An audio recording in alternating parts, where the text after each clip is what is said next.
Bonjour à toutes et à tous. Nous allons donc aborder aujourd'hui le thème 37, le français scientifique, technique, commercial et administratif.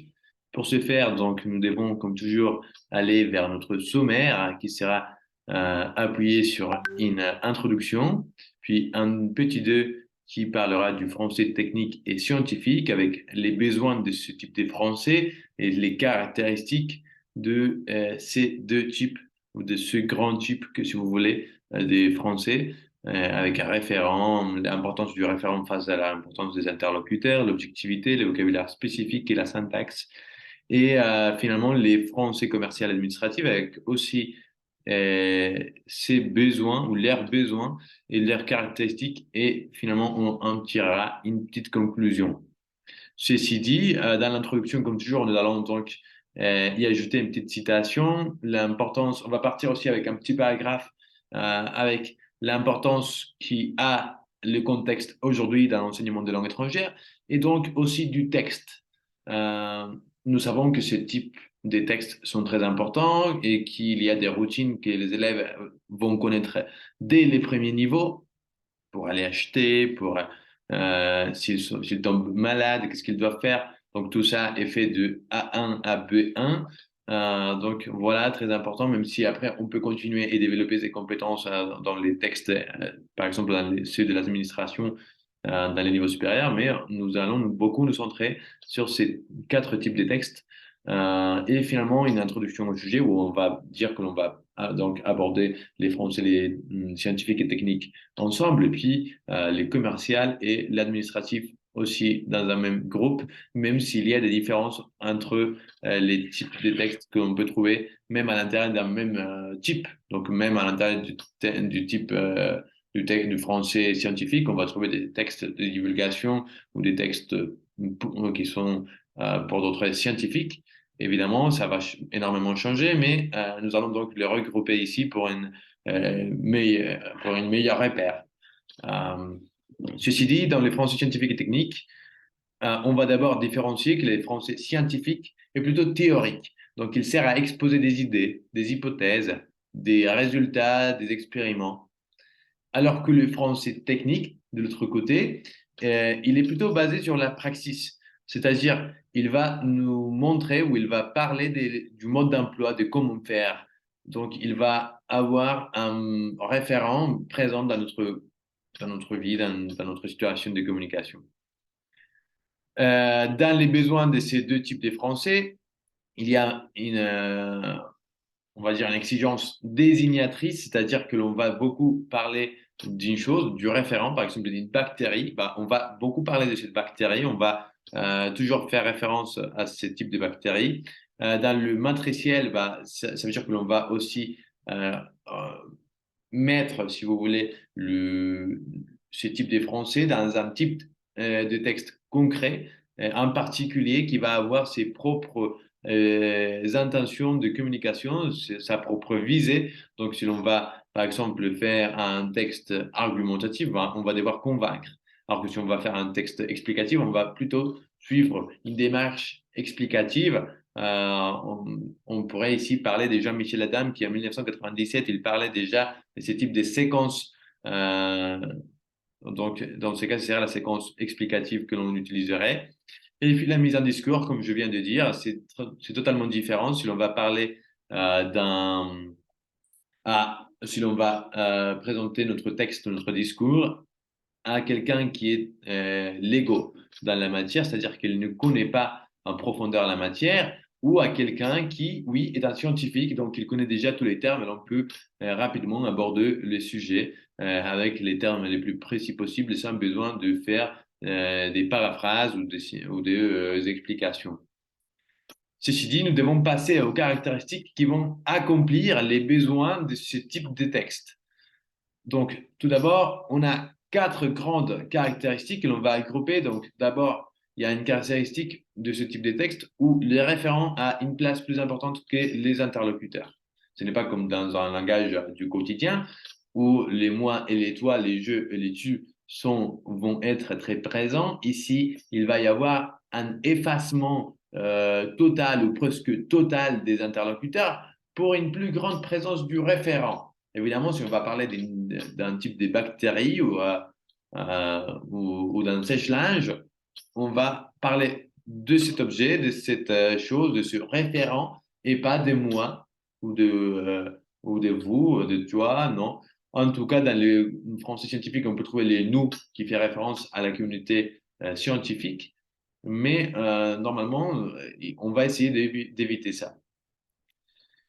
Pourquoi faire? Parce qu'on va devoir supplir une formation informative, donc on va informer, surtout quand on explique quelqu'un à quelqu'un qui ne sait pas ou qui ne connaît pas le sujet, que ce soit donc dans un texte de divulgation, par exemple dans les petits textes du mode d'emploi de votre sèche-linge, ou même si l'on fait dans une communauté scientifique, on va toujours informer, on va dire quelque chose que les autres ne connaissent pas, donc on va devoir informer. Donc aussi une fonction référentielle, on va beaucoup parler de ces choses-là dont on va parler. Donc les sèche-linges dans les français techniques, par exemple, ou la bactérie dans le français scientifique. L'impersonnalité, parce qu'évidemment, s'il y a ou un effacement des interlocuteurs, on va devoir beaucoup pousser cette impersonnalité. Ceci va aussi aider un caractère ou favoriser un caractère dénotatif, univoque et monoréférentiel. C'est-à-dire, il va pas y avoir des synonymies. Quand on va parler d'une bactérie concrète, on va l'appeler par son terme scientifique et pas par un autre. On ne va pas changer. C'est pour ça aussi qu'on ne va pas avoir des anaphores comme dans les français commercial ou administratifs. Donc, les anaphores ne seront pas ou seront évités aussi que possible. Euh, et donc, ça va aussi aider, évidemment, la précision dans laquelle ou de la manière dont on va se rapprocher du référent.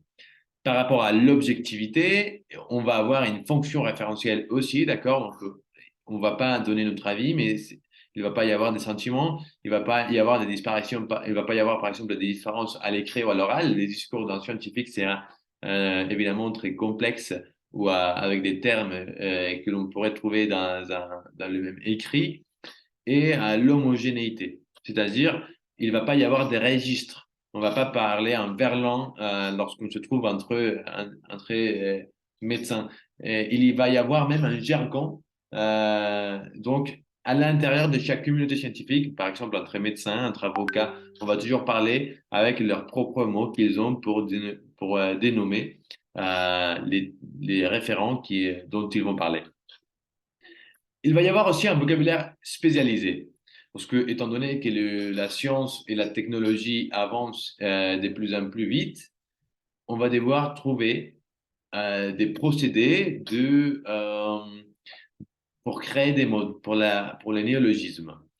Euh, Ceci, on va les faire à travers 4 procédés différents. D'abord, la dérivation. On va avoir des suffixes qui vont changer le caractère du mot. Donc, par exemple, le suffixe heure, âge ou ion, sion. Le heure, c'est par exemple pour faire un agent. Le âge, ion, sion, isation, c'est pour le faire un nom qui reflète une action. Le able, c'est un suffixe pour en faire un adjectif qui va donc euh, expliquer la qualité de quelque chose. On a aussi, par exemple, le suffixe ité, l'élasticité, par exemple, la probabilité de quelque chose qui est probable. OK, donc voilà la probabilité exprime une quantité.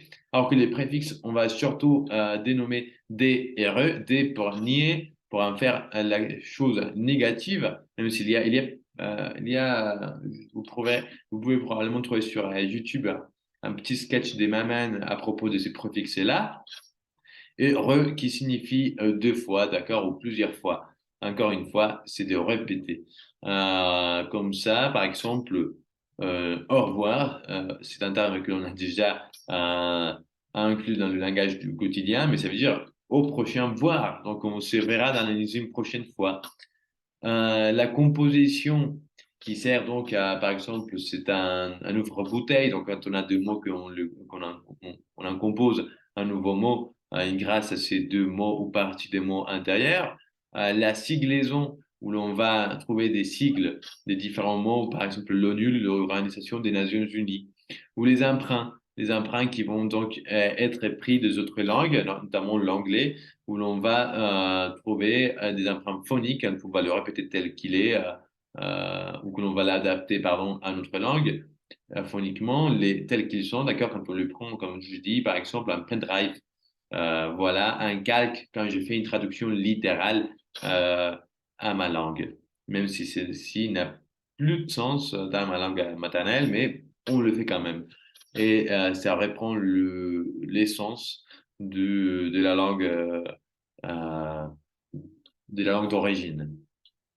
Puis dans la syntaxe, il faut parler qu'il va y avoir beaucoup de phrases à la voix passive, des verbes au présent, au futur ou à l'infinitif. Donc pour un des présents avec au présent nomique, d'accord, à une valeur impersonnelle, comme je dis, par exemple, la Terre est ronde, elle est ronde. Ce n'est pas elle a été ronde, non, c'est elle est ronde là et pour toujours. Euh, Tournure impersonnelle, d'accord, comme le on. Voilà, la passive va beaucoup aider à ça. Il est évident que, voilà, beaucoup de l'énonciation délocutive et beaucoup de phrases qui subiront de la nominalisation pour effacer aussi les interlocuteurs. Ceci dit, on doit passer au français commercial et administratif. D'accord, donc d'abord, c'est aussi appelé les français des affaires. Si vous avez été étudié, par exemple, ELEA, langue étrangère appliquée en France, vous auriez une matière qui s'appelle anglais des affaires. Donc, ça fait référence à l'anglais du commerce, du business et à l'anglais de l'administration. Quand vous allez, par exemple, demander votre bourse ou votre aide à la CAF, votre allocation, il va y avoir un français spécial qui est le français administratif. Le but, c'est d'agir sur l'autre, de recommander, par exemple, de conseiller. Pour ce faire, il va utiliser des procédés d'argumentation. Ceci dit, on doit donc parler des besoins de ce type de français, qui est donc agir sur l'autre, le respect de la hiérarchie et le fait de ne pas heurter les sensibilités des autres personnes, euh, notamment aujourd'hui avec cette génération en vert. Mais bon, pour ce faire, on va utiliser différentes caractéristiques qui sont les dialogismes intertextuels. Quand on va, par exemple, pour le respect de la hiérarchie ou pour agir sur l'autre, on va utiliser des arguments d'autorité ou des données scientifiques, statistiques, etc. Nef sur des dentistes recommande cette pâte dentifrique. Donc, ceci, évidemment, c'est une donnée que l'on va beaucoup utiliser dans le français commercial. Aussi, 90% de nos étudiants ont réussi leur examen. Bah, c'est une donnée. Le dialogisme interactionnel, où on va avoir des questions rhétoriques ou des appels à des situations partagées, donc aussi pour le respect de la hiérarchie et pour agir sur l'autre, on va donc faire un petit rappel. On va inclure le destinataire, même s'il n'est pas présent, mais si ce n'est pas un destinataire tu, mais plutôt général, on va quand même faire des questions rhétoriques et on va répondre pour essayer de lui amener vers notre quête, vers notre recherche de la vérité que l'on va lui montrer. Cette mise en texte de la réalité qui va donc mettre en texte soit les faits, les objets ou les services que l'on vend, par exemple, dans notre entreprise, les acteurs avec les rapports des forces de qui suis-je, qui es-tu, ou qui êtes-vous plutôt, et les traces des opérations énonciatives, on va beaucoup refléter l'intention que l'on veut acheter cela pour devenir plusieurs. Euh, Ainsi, on doit aussi parler évidemment de la courtoisie avec les formules et les routines que l'on va avoir de merci de m'avoir prêté votre temps, merci de m'avoir accueilli dans votre émission. Euh, ou encore des formules surtout. Je pense que tout le monde connaît celle-ci qui est pour en finir une lettre commerciale. Je vous prie, messieurs, madame, d'agréer mes plus sincères salutations ou mes plus distinguées salutations. Bah, c'est ça, c'est une formule de politesse. Et les vouvoiements, d'accord? Donc, ça reflète aussi une courtoisie. On ne va pas faire du tutoyage. Donc, dans un français administratif ou commercial, on va plutôt respecter les vouvoiements, même si dans un comme on va voir ensuite, dans un rapport de force, dans une communication interne, on pourrait peut-être utiliser les tutoiements à l'intérieur d'une entreprise, par exemple, quand les patrons se dirigent à un employé avec qui il a une certaine confiance. Mais ceci reste quand même quelque chose de très actuel et difficile encore à inclure dans un sujet comme celui-ci. Dans une communication externe, évidemment, on va trouver aussi du vouvoiement, mais le rapport des forces sera un peu moins évident car on essaie de dire que le client a toujours raison, donc on va avoir beaucoup de respect et de courtoisie pour les clients. Et donc aussi, il faudrait faire, j'ai ajouté ce petit alinéa des marques linguistiques, car évidemment, on a parlé des formules et des vouvoiements, mais on a aussi par exemple de la nominalisation, donc des phrases nominales, du présent à valeur nomique, du futur, des passifs, des interrogations. On a aussi du participe présent, du gérondif, et il n'y a pas d'anaphore. Imaginez donc dans un texte administratif pour une demande de CAF, quand on a un tel nombre de mots que l'on ne connaît pas, car ce sont des mots qui renvoient au langage administratif, on va pas y avoir des anaphores. On va toujours répéter, par exemple, l'allocation familiale vous permet d'acheter cette allocation. Voilà, donc on va pas avoir des anaphores, mais on va faire des répétitions du même mot. Pas des synonymes non plus dans ces cas-là. Et donc, ceci pour le thème 37, à quoi, ou auquel on ajoute une petite conclusion. On va parler de l'importance du contexte et du type de texte.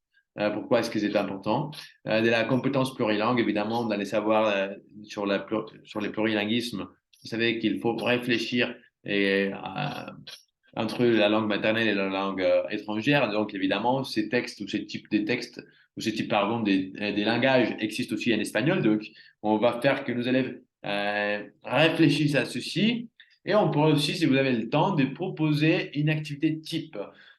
On connaît tous des activités, par exemple, pour le pronom relatif, où il faut inventer, ou des activités de communication où l'on va essayer d'aller faire un petit achat, d'écrire dans une activité de médiation, d'écrire une annonce. Voilà donc pour le thème 37. N'hésitez pas à me laisser un petit commentaire et un j'aime, un petit pouce. Et c'est tout pour le thème 37. Je vous vois dans la semaine prochaine avec le thème 38. À tout de suite. Au revoir.